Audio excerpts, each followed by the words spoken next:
Hi. Hi. It's Andy and I'm Joe. Hi, I'm Andy. Anyway, today's video that you're just about to see is when we went up to Birmingham to the NEC, because we either went there for the Camping, Caravan and Motorhome show, which takes place twice a year. They have one in February and they have one in October. Very different. So it was definitely worth going to see. And on this particular video, not only did Andy try and capture bits that normally we just breeze past, but because we're obviously trying to do more for the accessibility, he went into, as you'll see, one of the motorhomes at... Come on, Andy. Join in. I love it when you just let us... Kate and Chris at Coachbuilt. At Coachbuilt. Yeah, sorry. So you'll see them. They're the leading conversion in the industry for anybody who needs a conversion to their van to help with accessibility. You know, that they are one of the biggest. And then also at the same time, I had a little interview with Jackie from... No, it wasn't. I've got her name wrong. See, I'm as bad as he is.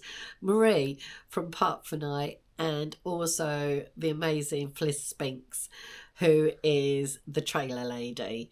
And in order to find out what she does, because that sounds very, very ominous, watch the video, because I'm sure you'll enjoy it.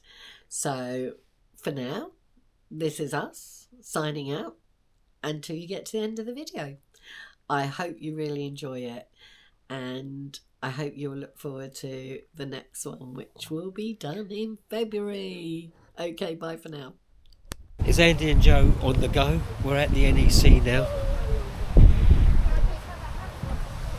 At the time of filming this, we had no idea there was another Andy and Joe on the go, on the internet, in various places, on various media. So we had to change our name, and that's when Andy and Joe Unlimited was born.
Let's go past. Trailer lady. This is one of those rare occasions. The trailer lady. You're on wheels, no trouble. Still a bit of a walk if you were on crutches or on sticks, as well as using up battery. There is, however, a shuttle that goes from each of the car parks, and I think it's every 10 minutes. Right, we're at the NEC now, we're queuing up. And we're off now.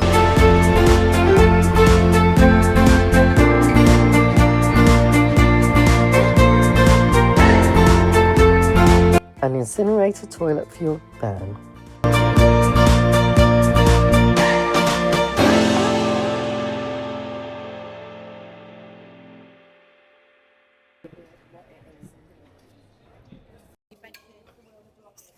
Yes, we are, darling. This is Coachbuilt. Kate and Chris own the company. So this is a van I'm just going to have a look in. Later on, we are going to interview Kate and Chris at the office. So that's all right, Kate. This is everything what's been adapted inside the thing. That you've got the wet floor shower. Normally some of them have got rails across on the roof. They got adapted bed here. This is the old adapted floor wet room with a toilet and a sink and everything. And then you come through, you've got your cupboard spaces here. You've got air conditioning unit. I think that's the fridge. You've got the fridge there. This is a kitchen. And this is, I suppose this is the old spare bedroom into the room. So this is the driver. I think this is a Swift Kentucky.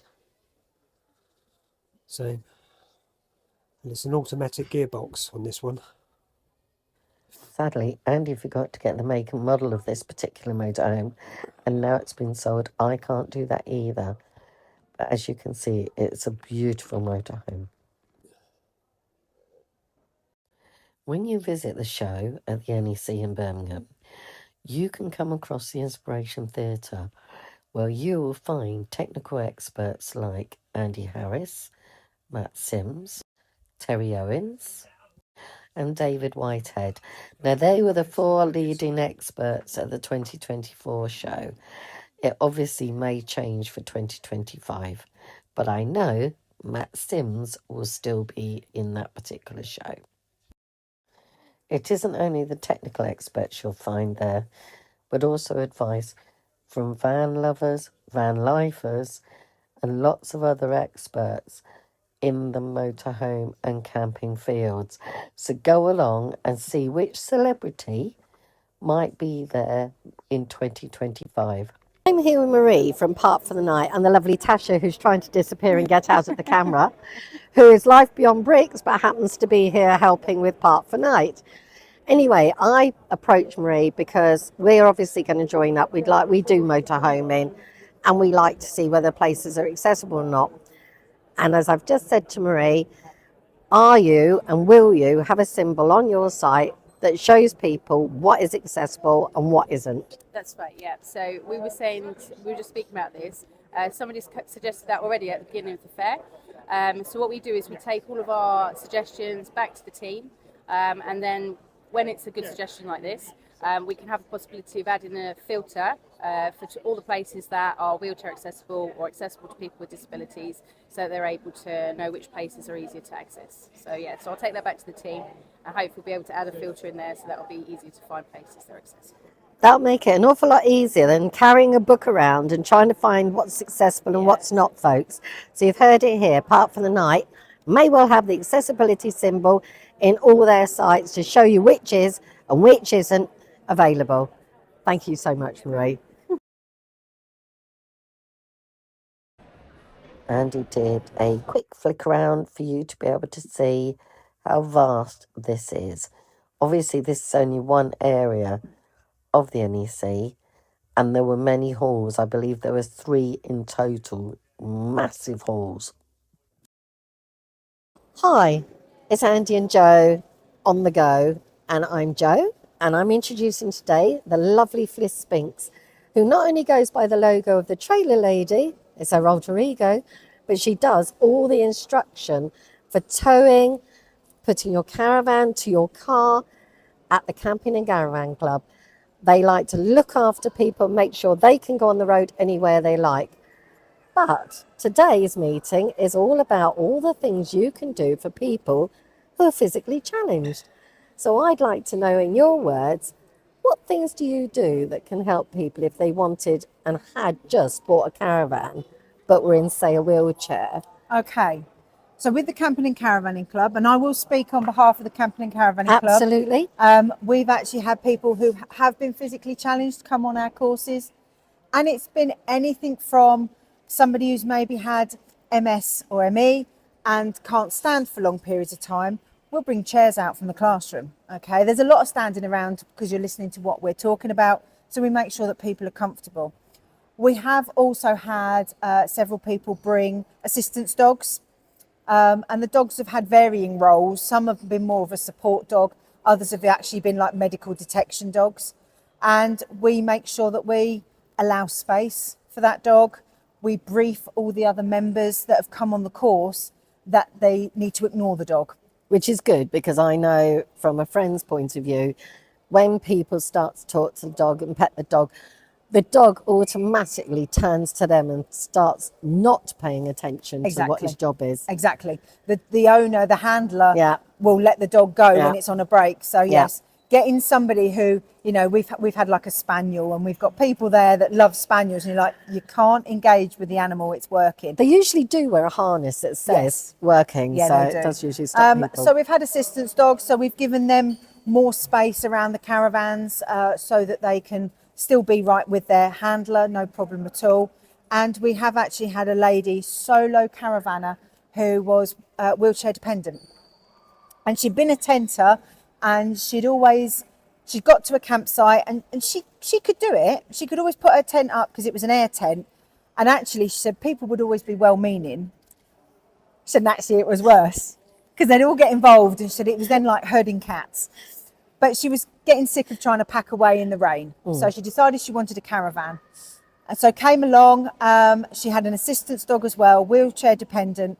And we showed her a technique of how to hitch up this caravan on her own. Brilliant. And she did it. And I've got to say, I bet she felt $1 million. Because, she did. Yeah. She did. And she'd also put a lot of thought into it. Yeah. So she had a newer adapted vehicle. And this newer one had side loading ramp, drive up to the steering wheel.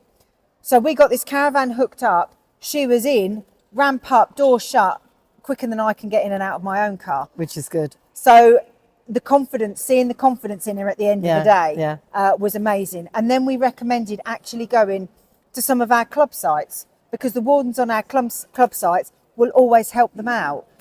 They'll help anyone. Yeah, so I said, you might as well go somewhere where you know you're going to be welcomed. Yep. You know what to expect. Yep. You know all our sites have got suitable facilities. Takes the stress out. Rather than going somewhere completely brand new, commercial site that you've never heard of or been to before. So, and we have heard from her, and she's out there doing it. That is amazing. So, yeah. Now, on the other side of the fence, though, are there people that have come to you and said, I really want to have a go at it, I really want to try, and then they haven't been able to? Has there been ways around, or workarounds, or other things that you've been able to offer them to get them to be able to do it, because either their hands have been not working the way they should, or perhaps they don't have enough upper body strength, or even just that cognitively they can't work out how to put the two things together? Yeah, I suppose, and it doesn't even need to be something, as a big impairment, really. Actually, it can be dyslexia, dyspraxia. Oh, Andy knows all about dyslexia. That can have a big impact, because caravanning and motorhome is all about routines, okay, and having a specific order to things. Exactly. And for some people, that's harder to remember. So we have checklists, we have stickers with lists of what to do, and you can stick it on the A-frame of your caravan so you can't forget. I love a list, and I'm always saying to people, write a list, write a packing list, write an ordering list. I know. Everything. My notes on my phone is full up. You've no idea. Keep your lists, because, and it can even be, I'm menopausal. It goes in that ear, it comes out that ear. So I have lists. Yeah. It's about just finding a system that works for you, really. When it comes to grip strength, again, we've had people that have had shoulder injuries, they've got grip strength issues, and I've got a technique for unhitching a caravan, because a lot of people think you always have to be able to do two things at once. You have to hold the hitch handle and wind at the same time. Well, actually, you don't. You can do it in stages. Wind together, lift the handle, wind together, lift the handle, and it'll come off gradually. So many years ago, I ways. learnt that technique. But the trouble is, that was when I was upright and a little bit more able. But even then, I used to struggle to do two things at once, because it was the power. Use the power for one, couldn't use the power for both at the same time. So I can totally relate to that. Out of all the things you've done, being all the different people you've done, what has been the most satisfying? I think it was probably the lady in the wheelchair. I wondered if it would be. Because she came to us and she was just absolutely, she wanted it so much, but she really wasn't sure if she was going to be able to do it. And when I said to her, yeah, you're going to unhook this caravan, she thought, yeah, okay. Because she believed she would have to ask her neighbour to help her to hitch it up at home and then ask the campsite to help her to unhitch it. And when I showed her how to do it, she thought, oh, okay, maybe this is possible. And then once she got out on the road, it was just so, it was just so rewarding. But I won't lie, it challenged me. Because you had to think outside the box. I did. I had to think outside the box. And I also had to still make the day enjoyable for all. And I knew that obviously working with this particular lady would take a little bit longer. Yep. So I had to ask people to be patient. But then I had to try and juggle the time so that they still got their time doing what they needed to do. So yeah, it was a massive learning curve for me as well. But it made me realise that actually this can be more accessible. This hobby can be more accessible to a wider audience. And now you've got companies that are converting motorhomes and caravans as well. This is one of the things. It is making it really a lot more is accessible. I'd love it if more companies would get involved with making it accessible, because we only have a few at the moment and they are amazing, but it would be lovely to have everybody transform their vans. It would be nice to have wider doors as optional extras. I think you should be. I said this to Matt the other day. I think it should be optional extras, and at the same time, a fold-up ramp is easy to be able to store. Yeah. Doesn't have to be fixed. It can be one that can be unhooked, put in, folded up, gone underneath, all these different places. Just need the industry to see it. Yeah, because why can't a larger door be an optional extra? Because there's people that are just larger people that might actually prefer to get through a Have you seen some door. of these slim doors? No. It'd be challenging even if I wasn't in the chair. Without a so doubt. Therefore, that's Without a doubt. Yeah. Fliss, thank you so much. You have no idea how much I've enjoyed been an this. Absolute pleasure. And guys, if you ever want to learn how to tow a trailer or a caravan, come and see Fliss. You'll find her at the Camping and Caravan. Well, where will they find you? Instagram, definitely. Instagram, you'll find me. I'm the Trailer Lady. You'll find me on Instagram, Facebook, and I'm the Trailer Lady on YouTube. But also working for the Camping and Caravanning Club all next season. You'll find us at every NEC show. And we work from Coventry, is where the courses run for the Camping and Caravanning Club. So you heard it here first. Fliss Spinks, everybody. So look out for her. Thanks, Fliss. Hi, this is Andy here. Obviously, this is Jo. We really hope you liked the video. So if you did, we'd like you to Thumbs up, like, comment and subscribe. And the next show at the NEC in Birmingham for the Camping, Caravan and Motorhome show will be from the 18th to the 23rd. If there's anything you'd like to see or anything you'd like to comment on, please comment. We always get back to you. And obviously we are trying to cover as much as we can about accessibility. So we look forward to seeing you on the next one. So it's bye from me. and bye for me. See you next time.